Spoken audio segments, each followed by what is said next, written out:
현재 우리나라 상황이 매크로 환경을 뒤집을 수 있을 만한 변수가 마땅치 않은 게 또 현재 상황이기 때문에 이러한 강달러, 원화 약세 흐름이 계속해서 좀 이어질 가능성이 좀 높아 보인다. 피크를 찍고 떨어지는 국면에서 외국인들의 수급을 바탕으로 주가 상승 흐름을 보여줄 때, 그때가 비로소 여러분들이 좀 더 적극적으로 관련된 주식들을 사 담을 만한 타점이 아닐까.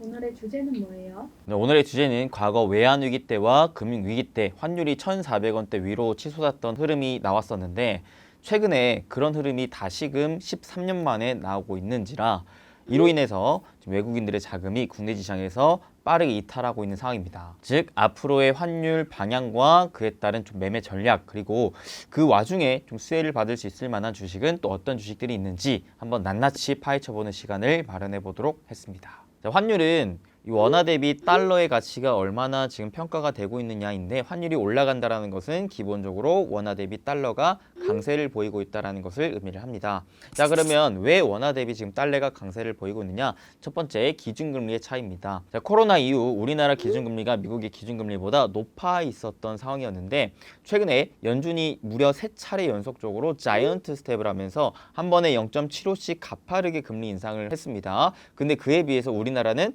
연속적으로 베이비 스텝 0.25%씩 올렸다 보니까 처음에는 출발선은 이렇게 되어 있었지만 올라가는 속도 자체가 미국이 더 빠르게 올렸기 때문에 현재는 미국의 기준금리가 3.25%, 우리나라의 기준금리가 2.5%로 서로 간에 지금 0.75%의 기준금리 격차가 미국 쪽에서 또 우위를 가져가고 있다라는 게 첫 번째 이유이고요. 자, 두 번째 이유는 현재 전 세계적으로 인플레이션 경기 침체 국면으로 인해서 경제가 안 좋아진 상황인데, 자, 그럼에도 불구하고 다른 나라에 비해서 미국의 경제 흐름이 양호하다는 겁니다. 자, 마지막 세 번째 이유는 마찬가지로 인플레이션과 경기 침체 우려 때문에 사람들이 위험 자산에 투자하기 굉장히 꺼려지는 상황이에요. 자, 그러면 어디에 내가 쉽사리 투자하기 굉장히 어려워진 국면에서는 보통 현금화를 많이 챙기려고 한단 말이죠. 근데 그 현금화를 챙기려고 할 때 현재 전 세계 가장 많은 통화가 달러이다 보니까 달러에 대한 수요가 단기적으로 급격히 높아졌기 때문에 달러에 대한 가치가 상대적으로 원화보다 높아진 국면이 무려 3가지 이유가 있었기에 최근에 그런 환율의 상승 흐름이 나온 것이다 라고 생각하시면 될 것 같습니다. 자, 그럼 두 번째 하우입니다. 이러한 환율 상승 흐름이, 즉 강달러 흐름이 증시에 미치는 영향이 어떤 영향일까? 우리나라 증시 같은 경우에서는 아무래도 외국인들의 자금의 운용에 있어서 업다운이 나오게 됩니다. 그래서 사실 외국인들의 자금이 들어오는지 나가는지가 중요한데, 상대적으로 원화가 강세일 때는 우리나라 경제가 양호하고, 그 다음에 원화가 강세이기 때문에 외국인들이 그냥 똑같은 자금을 넣어 놓는 것만으로도 원화가 계속해서 올라감에 따라서 자동적으로 환차 이익까지 이뤄낼 수 있는 게 외국인들의 상황이란 말이죠.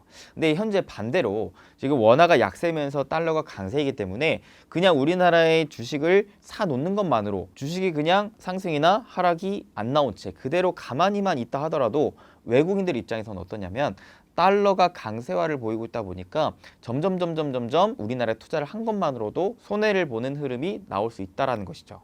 그래서 이런 부분을 인지한 외국인들은 어떨까요? 환율이 올라감에 따라 내가 그냥 한국 증시에 투자를 하는 것만으로도 손해를 볼 수 있겠구나 라는 생각을 가지면서 어떻게 외국인들의 자금이 이탈된다는 것이죠. 자, 가뜩이나 우리나라 증시는 외국인들의 자금에 있어서 왔다 갔다 하는 증시인데, 외국인들의 자금이 이탈되다 보니까 우리나라 증시는 어떻게 될까요? 아무래도 큰 폭으로 하락이 나올 수밖에 없는 상황이 놓여진다는 것이죠. 자, 그러면 이렇게 환율이 올라감에 따라서 우리나라 증시가 계속 좋지 않은 흐름이 계속해서 이어질 것이느냐?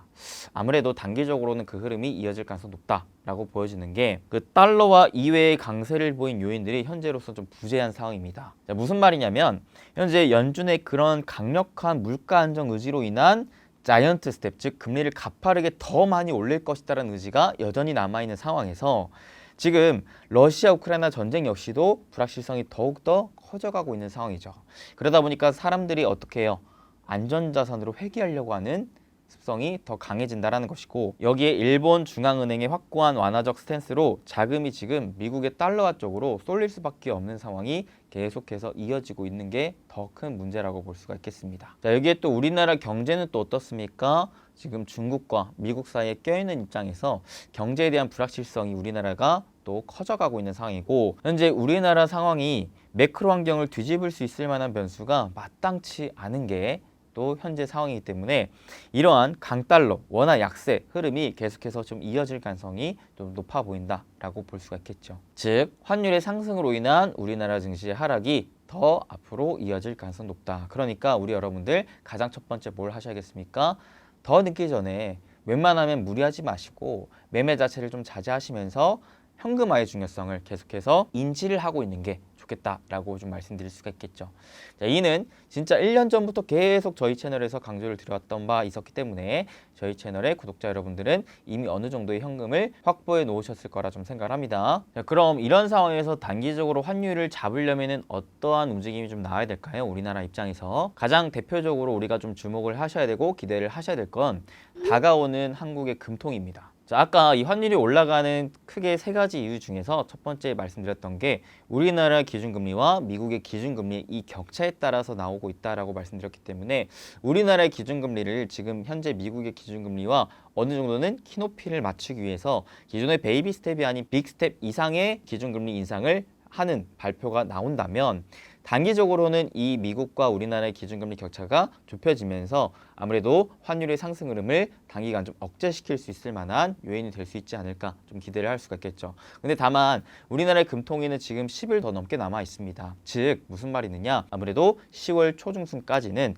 시장의 안 좋은 흐름이 계속해서 좀 이어질 가능성이 높다라고 좀 여러분들이 인지하고 있는 게 좋겠죠. 자, 그러면 마지막 왓, 과연 이러한 강달러 흐름에서 어떠한 주식들이 비교적 조금 더 수혜를 받을 수가 있을까, 우리가 포트폴리오로 편입을 시킬 수 있을까라는 생각을 좀 가져봤을 때 크게 한 두 가지 정도를 생각해 볼 수가 있을 것 같습니다. 첫 번째로는 아무래도 수출의 비중이 높은 기업. 자, 무슨 말이냐면 일단은 수출 기업이 외화를 벌어들이는 기업들이잖아요. 즉 달러를 벌어들이는 기업들이기 때문에 그 강달러를 벌어들이는 만큼 이익의 개선이 나올 수 있는데, 자 그럼 대표적으로 이러한 수출 기업들이 어떠한 업종에 있느냐? 자동차, 조선, 그리고 IT 하드웨어 쪽이 대부분입니다. 자, 근데 특히나 이 IT 하드웨어 쪽이 대표적인 또 수출 산업으로 매출 원재료 구입에 달러와 유료화 등 글로벌 기축 통화를 또 많이 사용하고 글로벌 각지의 현지 생산 공장도 많기 때문에 비교적 좀 더 수혜를 받을 수 있을 만한 종목군이라고 생각하시면 될 것 같은데요. 실제로 최근 환율의 상승 흐름에 따라서 이 IT 하드웨어 기업들의 매출 및 영업이익 추정치가 계속해서 상향 조정되고 있다라고 합니다. 자, 그리고 그 IT 하드웨어 중에서도 아무래도 세트보다는 좀 부품 업체들이 수혜를 받는데, 자, 세트 업체는 뭐냐면 스마트폰이나 뭐 PC, 가전을 파는 업체예요. 자, 이런 업체들은 기업에게도 팔기도 하지만 개인에게 주로 많이 팔기 때문에 개인들의 판매에 있어서 달러를 벌어들이는 것도 있겠지만 그 현지의 통화로 매출이 나기도 합니다.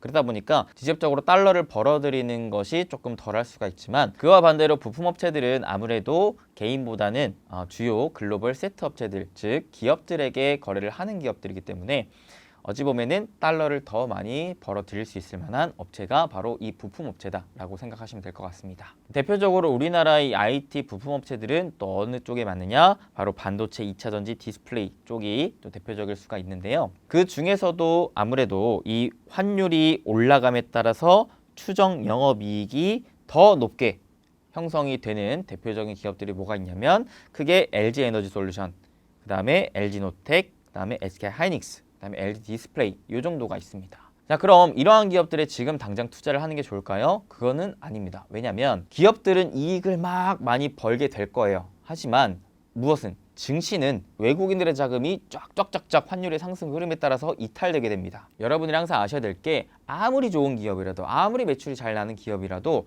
그 업종이 좋지 않고 그 시장이 좋지가 않으면 오히려 주가가 상승하기보다 하락하게 되거든요. 몇몇 이런 분들이 좀 있을 거예요. 아니 내가 투자한 기업이 이렇게나 돈을 잘 벌고 있고 이렇게나 싼데 왜 여기서 또 떨어지는 거야? 그게 바로 이제 시장이 무너지고 있기 때문에 그런데요. 이런 기업들도 과거에 똑같이 환율의 고상승 흐름에 따라서 바로 주가가 상승했던 건 아니었습니다. 그렇게 환율이 상승함에 따라서 이익을 막 많이 벌어놨다가 환율이 딱 피크를 찍고 떨어지는 그 순간부터 증시에 외국인들의 자금이 다시금 유입되기 시작하면서 야, 외국인들이 딱 가만 보니까 얘네들이 돈을 많이 벌고 있구나 하면서 그때부터 본격적으로 외국인들의 자금 수급과 더불어 주가 상승을 보여줬었던 흐름이 있었거든요. 그래서 이번에도 마찬가지지 않을까. 이런 기업들을 여러분들이 쫙 보시면서 무슨 말이느냐? 수출을 잘 이뤄내면서 환율의 상승 흐름에 따라서 이익이 더 많이 개선되는 이런 기업들을 잘 한번 리스트업 해놓고 있다가 환율이 피크를 찍고 떨어지는 국면에서 외국인들의 수급을 바탕으로 주가 상승 흐름을 보여줄 때 그때가 비로소 여러분들이 좀 더 적극적으로 관련된 주식들을 사 담을 만한 타점이 아닐까라고 좀 말씀드릴 수가 있겠습니다. 자, 그 다음에 이제 두 번째로는 어떤 주식들이 조금 더 수혜를 받을 수가 있겠느냐? 지금 외국인들의 자금이 쫙 이탈되고 있어요. 어느 쪽으로? 안전자산 쪽으로. 자, 이게 다 인플레이션 부분에 의해서 나오고 있는 국면이다 보니까 현재는 공격보다도 어찌 보면 수비 방어를 조금 더 집중적으로 해야 될 타이밍이 아닌가 싶어요. 이게 개인뿐만 아니라 외국인 기관까지도 다 마찬가지의 포지션을 취할 가능성이 높은 상황이거든요. 자, 그러다 보면 우리나라 이 주식시장 안에서도 공격적인 포트폴리오가 아닌 이 수비적, 방어적 포트폴리오를 갖출 수 있을 만한 종목군들이 있는데 이쪽으로 특히나 기관들의 자금이 좀 집중될 가능성이 높아 보이는 거죠. 즉 시장에서 방어 태세를 구축하기 위한 이 저베타 종목들이 비교적 단기적으로는 수급이 좀 쏠린 현상이 나올 수 있다는 것인데 쉽게 말해서 그런 거예요. 지금 폭풍과 막 치고 있는데 당장 그 고기를 잡겠다라고 뛰어가는 게 아니라 폭풍과 좀 지나고 나서 다시 물이 잔잔해질 때 그때 이제 고기를 잡으러 나가는 것이고 지금은 당장 폭풍과 치니까 일단 어떻게 배를 꽉 묶어두고 지금 집에 처박혀서 지금 숨 죽이고 있어야 된다는 거죠. 인플레이션 국면에서도 환율이 올라감에 따라서도 가격 방어를 할 수가 있고 그 다음에 배당주 어느 정도 주면서 저평가되어 있는 기업들 대표적으로 음식료 업체들 그리고 통신업체들 이런 쪽이 좀 대표적인 방어주 성격을 띱니다. 그리고 여러분들이 또 참고해 보실 만한 게 KTNG 같이 담배랑 그 다음에 홍삼 이렇게 사실 시장에 영향을 크게 타지 않는 업종을 보유하면서 배당도 무려 6%나 주는 이런 기업들로 단기적으로는 방어를 하기 위한 투자자들이 좀 몰릴 수 있는 부분이 또 있으니까 참고해 보시면 좋겠다 말씀드립니다. 식품주는 바로 저번 주에 또 우리 큐피디님이 폭락이 오든 말든 살만한 주식이 없을까요? 라는 질문에 제가 또 강의를 해드렸던 영상이 있으니까 식품주 관심 있으신 분들은 해당 영상 또 보시고요. 시장이 너무나 좋지 않습니다. 그리고 앞으로 더 안 좋아질 가능성이 정말 농후한 상황입니다. 그래서 여러분들이 투자하기 진짜 많이 힘들 것이고 진짜 많이 포기하고 싶을 거예요. 그렇기 때문에 저희가 가이드라인을 잡아드리면서 함께 소통하면서 이 힘든 시장을 이겨내기 위해 무료 카톡방 오픈을 지금 예정 잡아놨으니까 혼자 하기 힘드신 분들은 돈 드는 거 아니니까 이 무료 카톡방 기회를 잘 잡으셔서 함께 이 힘든 시장도 이겨내서 다음에 또다시 좋아지는 시장에서 여러분들이 더 큰 수익 많이 내시길 바라면서 응원하도록 하겠습니다. 무료 카톡방 함께 하고 싶으신 분들은 늦기 전에 영상 하단 고정 댓글 확인하셔서 설문 참여하시고 이번 주 수요일 오후에 초대장을 발송해 드릴 때 초대장 받으시고 같이 참여하시면 좋을 것 같습니다. 다만 아쉬운 건 이미 참여하신 분들이 1,500분이 넘어요. 거의 2,000분 가까이 참여하신 걸로 알고 있는데 저희가 초대장을 발송해 드릴 수 있는 인원은 1,500분이 좀 제한입니다. 왜냐하면 카톡방 정원 인원이 1,500명이라서 어쩔 수 없네요. 그래서 혹여라도 초대장을 못 받으시는 분들이 있더라도 아쉬워하지 마시고 다음 기회를 좀 노려보시고요. 아직 나는 신청하지 않았다 하시는 분들은 더 늦기 전에 신청해서 그 추첨에 좀 당첨되셔서 같이 도움 받으면서 매매하시면 좋을 것 같습니다. 오늘 영상 이렇게 마무리 짓도록 하겠고요. 오늘 영상도 도움되셨으면 좋아요 그리고 구독 댓글 한 번씩 남겨주시면 진심으로 감사드리겠습니다. 항상 힘든 시장일 때일수록 여러분들에게 더 힘이 되고 옆에 계속 붙어 있으면서 여러분들의 편안한 안식처가 될 수 있을 부자TV 또 수미쌤이 되도록 할 테니까요. 여러분들 힘들더라도 포기하지 마시고 꿋꿋하게 앞으로 나아가셔서 결국에는 승리하시길 바라겠습니다. 그러면 저는 또 다음 영상 때 찾아뵐 수 있도록 하겠습니다. 여러분 건강하시고 행복되세요. 뿅.